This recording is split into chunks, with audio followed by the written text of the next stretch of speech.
Thundercast Is Go.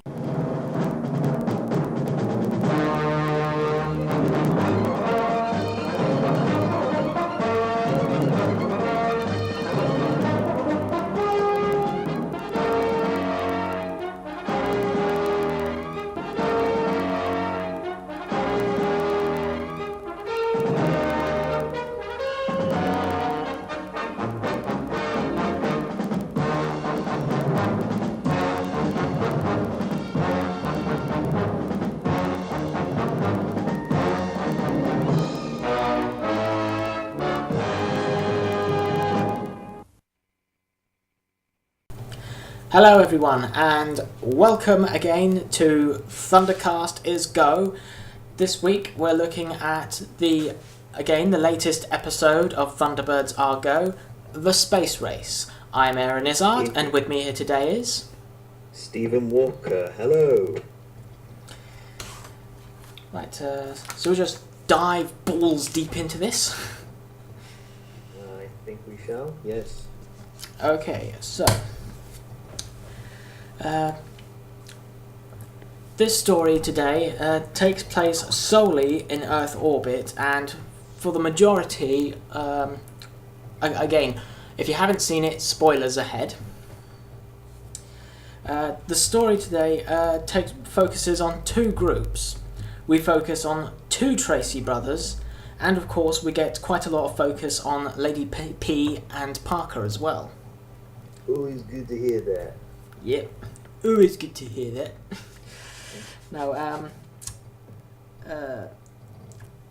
the story starts off with Alan launching Thunderbird 3 and going on a standard cleanup mission. That is to say, he sends up Thunderbird 3 to collect space junk and to clear the space around Thunderbird 5. It should also, I've made a note of it here on my, I took some notes, so it would be, this is the first launch we've seen of this series where we don't hear the classic countdown before the launch of a Thunderbird. We just hear Alan saying 3, 2, 1, and then Thunderbird 3 launching. Which I think I was right last time when I said I think they're going to do what they did in the old series. They'll only show like a bit of it. They'll show them heading towards their launch. I forget their launch braces, and then it'll cut to the Thunderbirds launching. And, right, back to the plot. Whilst Alan is, we get to see the first use of a new piece of kit that Thunderbird 3 has, and that's its close-range magnetic grappling lines, which are fired from the tips of its docking arms. It shows they have a lot of functionality, especially in this series. That's right. Which is something you really got to see in the original Thunderbird 3. Yeah. Aside from the fact, the only thing we were sure of, it had an airlock because of the episode Ricochet and the Imposters, and it had a radio safety beam aboard, as per Sunprobe. But we didn't get to see very much about what kind of equipment or other, what sort of rescue gear Thunderbird 3 had. So it's nice to see this kind of stuff in the new series. That was it's a point I was happy. Anyway. Good point made by the writers. Agreed. So as Alan is cleaning up the space debris, he grapples hold of a large metallic sphere. And as he begins towing it behind Thunderbird 3, it begins to... I think the best way I could describe it is how I described it to my dad, is it folds out like a transformer does. Like parts of it dislodge and it transforms into basically a rolling ball of spiky death, is the best way I can describe it. I've seen sort of kind of like what other spheres kind of do it in some video games, mainly like mines. Or another thing would be like those spheres in the Portal games. Yes. The cores.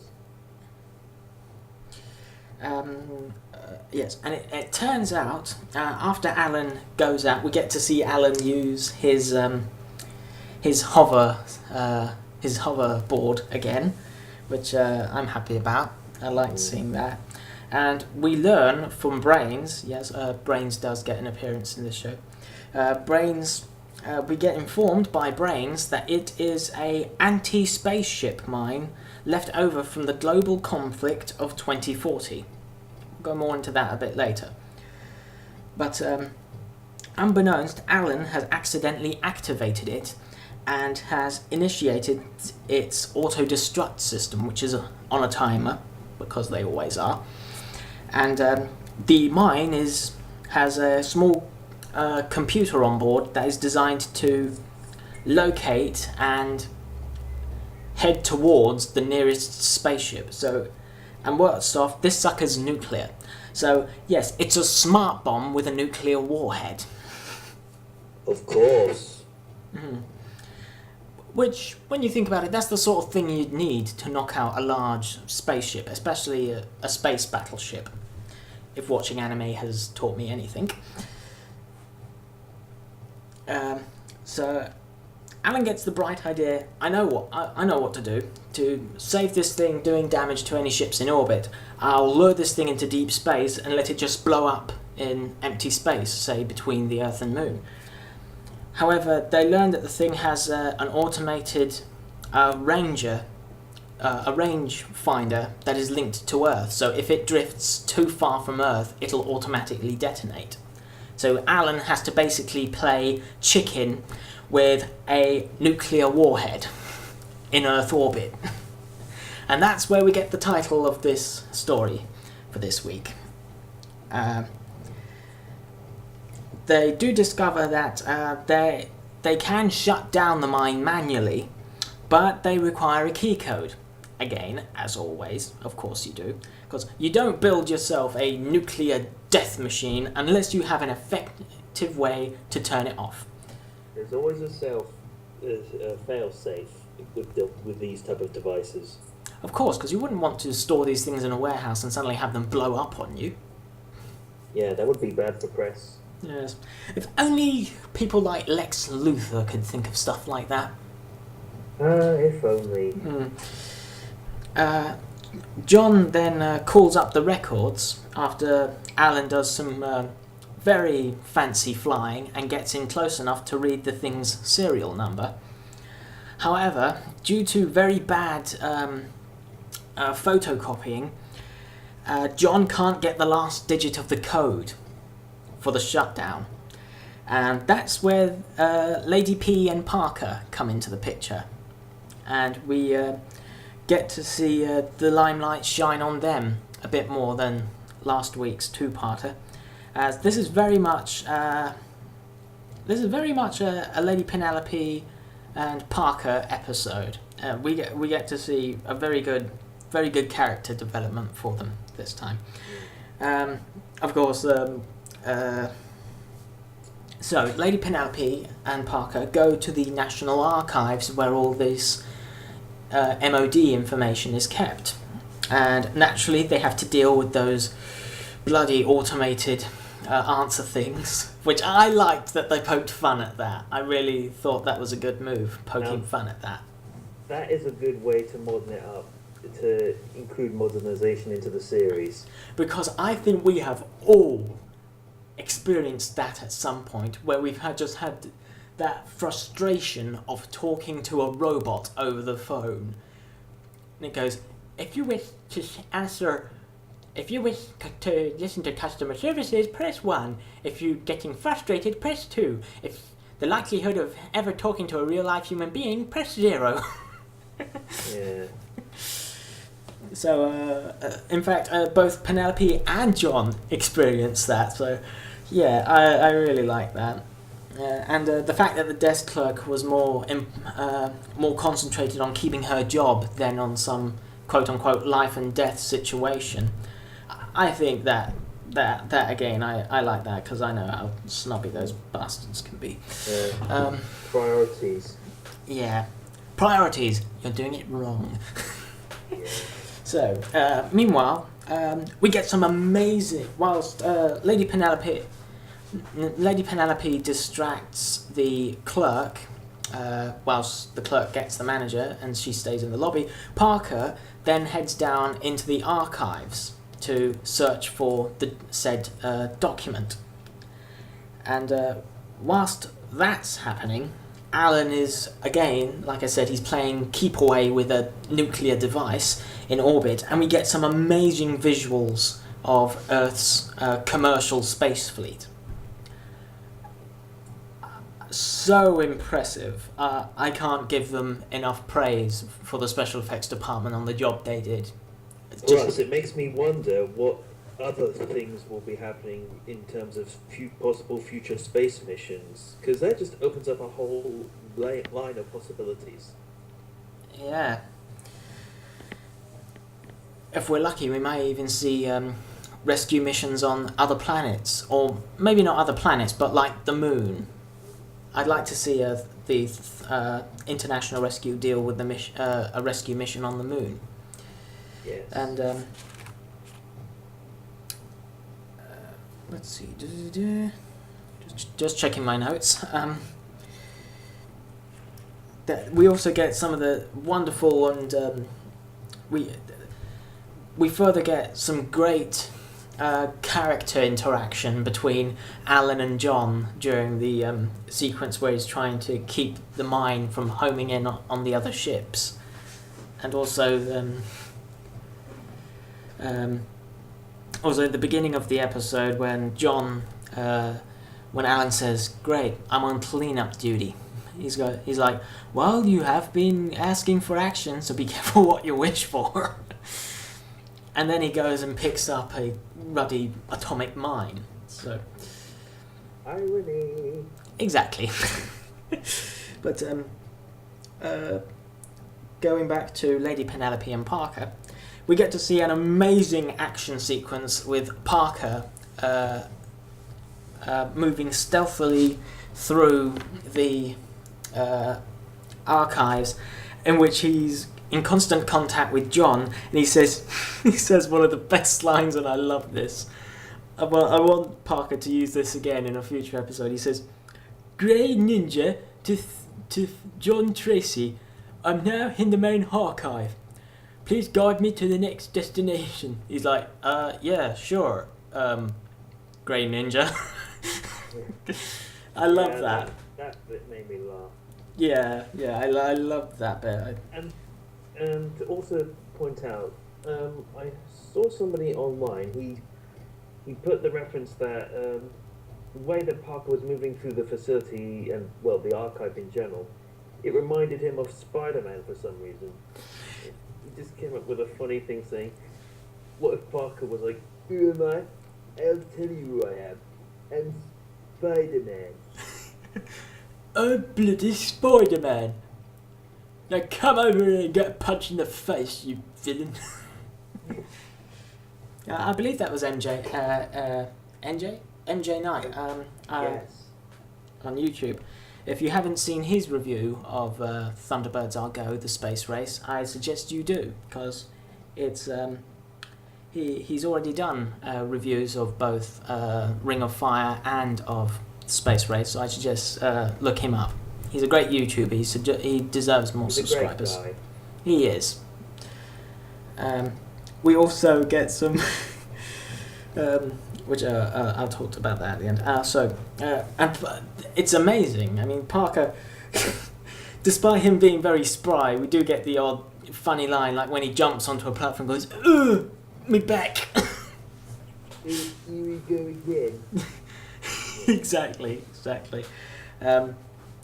And the amazing thing is, doing all this acrobatics and ninja style, it is sort of ninja style acrobatics, he manages to get to the right file. He pulls out the file, but just as he's about to read it out to John, he gets nabbed by two of the clerks there.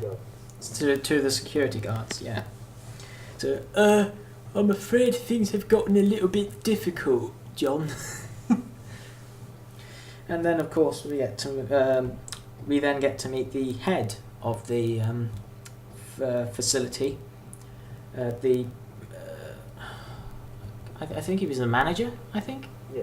Yes. The head director. I don't know. Some other title. And he turns out he's willing to let it slide, the whole thing, because he is a big fan of Lady Penelope and her pug Sherbet. Which the reaction from Parker is absolutely hilarious. Yeah, but don't worry, Parker, you'll get your revenge on that. Actually, he did get his revenge on the pug, actually. Yeah. Because in order to get the file so that she could transmit it to John, which, but by the way, during that tense last, 60 seconds where Alan is putting in the code and they're guessing the last digit, and Alan's just like, how about 7? 7's a lucky number, right? He's like, it better be. John's like, it better be. And then just at the last minute, Penelope literally phones it in. It's 3. The last digit is 3. And the mine shuts itself down. Just before it hits a ship. That's right. I tell you what, this new series I think has got it down. It is well carrying the tense, sort of literally seconds countdown. Yeah, literally seconds to go. Action that the original series had, and I commend the makers of the series for that. Well done. Also of note that we don't get to see Gordon. We don't get to see Gordon, Virgil, or Scott. Well, we do get to see Scott, but only for literally 20 seconds when he calls to see if everything's okay. I don't think they say expressively what's happening, but I think there's some sort of high-rise disaster. They were saying that Thunderbirds 1 and 2 were specifically on a high-rise rescue mission. Yes. Sort of like a Towering Inferno style job, probably, which required Gordon going along. Double crew. Yeah, double crew with Virgil. So yeah, for about 20 seconds, Scott appears as a hologram to ask if everything's okay. And he actually sort of gives some comforting words and encouragement to Alan to, stay cool. You're one of the best pilots we have. I'm sure you'll be okay.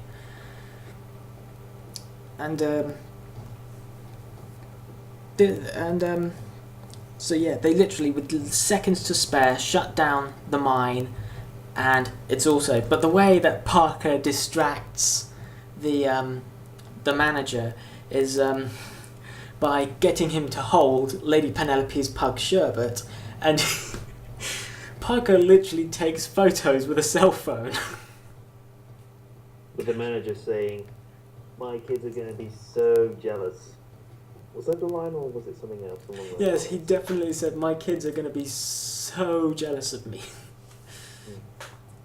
Which, being with the celebrity, the celebrity culture we have today, I can actually see that, because that's very much what Lady Penelope appears to be in this series. She appears to be a regent /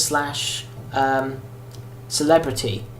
So, because we saw in the very first episode, in the very first two-parter, that she was arriving at a red carpet event. So perhaps she's a part-time actress.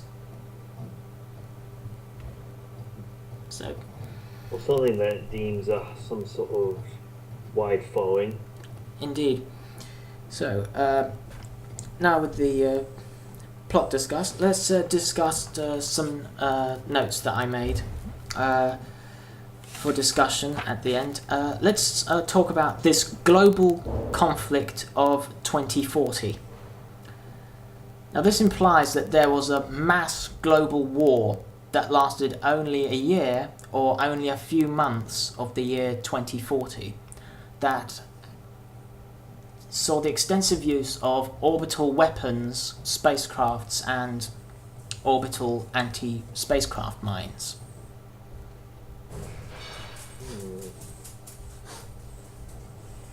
That would do a lot to explain the extensive use of the technology and why in the first two parts that we have Virgil saying the world isn't like that anymore. This is 2060. Yeah, I think that was... Yeah, the way they describe that kind of reminds me of the attitude of people during the 1960s to what happened during what happened in World War II, where people said, "Oh, there won't be a nuclear war because of World War II." Stuff like that wouldn't happen again. Also, if I might be daring in saying this, but with the conflicts that are going on at the moment, it does seem preference that something might happen. Bearing in mind, this is opinion only. Yeah. Not to be taken seriously. I think you might be onto something there. Let's talk about Parker the Grey Ninja. I love that as his nickname. I love it. And we really get to see Parker shine, and he is, despite how old he looks, he is so nimble and agile in his movements. It's always like the old saying, never judge a book by its cover. Indeed. Especially when he... Also, the way he opens the elevator doors and jumps on top of the lift. He's also a lot stronger than he must look as well, so maybe that's the way... Parker must seriously hit the gym a lot. He must seriously work out. I mean, that's a great way of lulling your enemy into a false sense of security. They think, oh, he's such old, he must be decrepit, he must be a weakling, and then they get a broken nose. Yeah. So it kind of makes sense, being the personal aide to a celebrity like Lady Penelope in this series. Possibly that Parker's not only her butler and chauffeur, but also doubles as her bodyguard as well. Indeed. And let's talk about the little, in my opinion, the little bundle of cuteness, Sherbet, who have some amazing chemistry with Parker, because as the fact that they had on their way to the archives, she says, "You wouldn't mind holding Sherbet for a while, would you, Parker?" He goes, "Oh no, my lady. Would you mind me getting my gloves on first?" Not to mention, just before they head off, he suggests that they drop Sherbet off at the back of the mansion. Yes, yeah. I get the feeling that Parker really does not like Sherbet all that much. Yeah.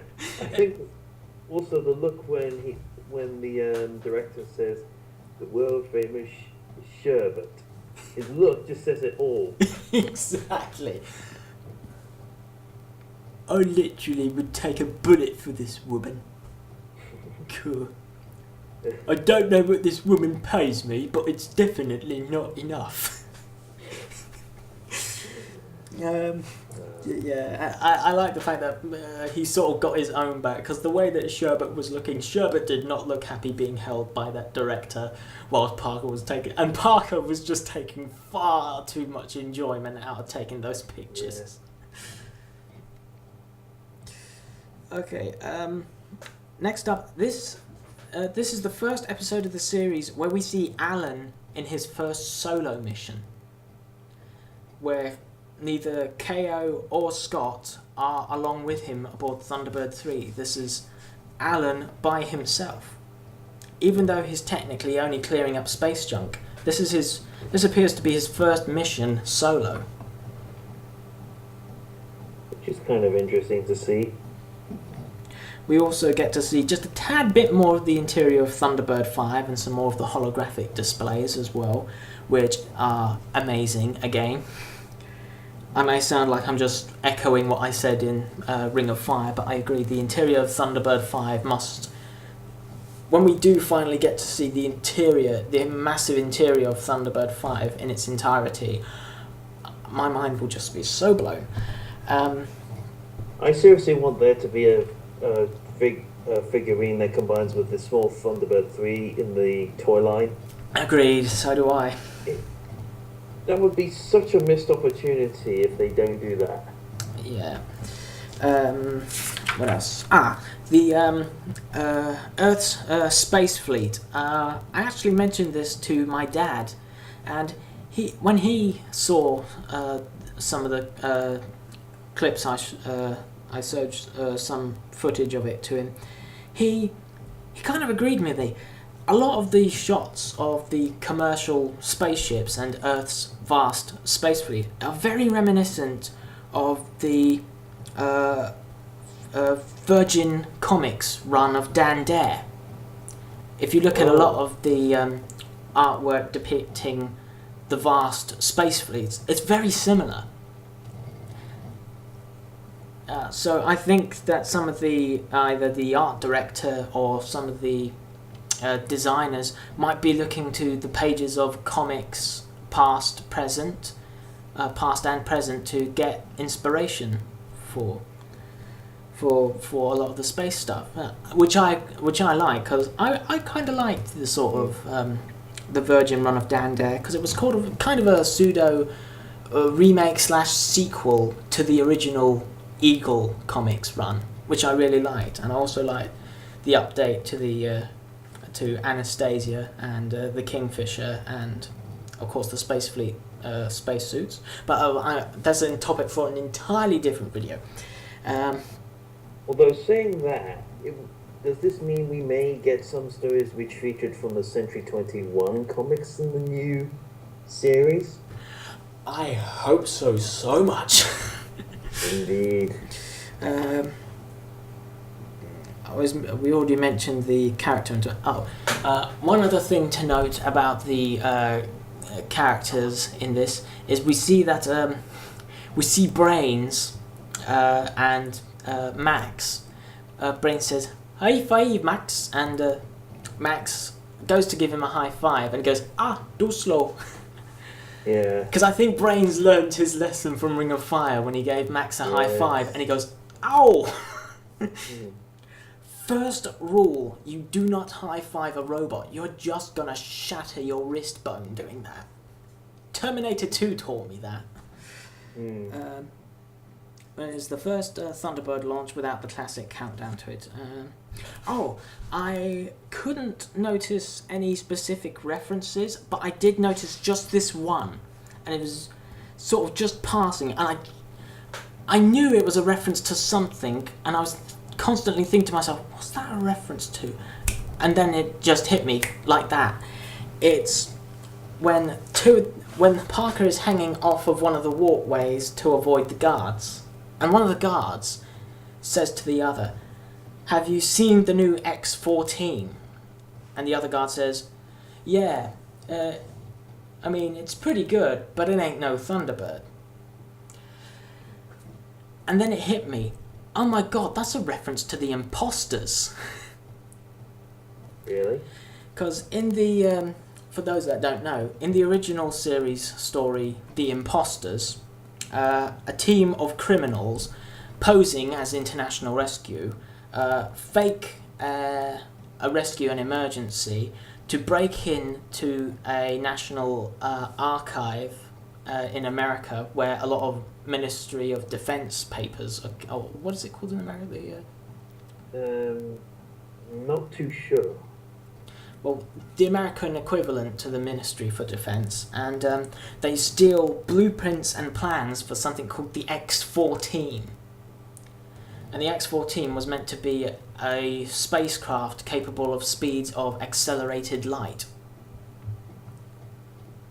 Nice little nod there. And it took me a while to think, I know that is a Thunderbirds reference, but what's that a reference to? And then it hit me.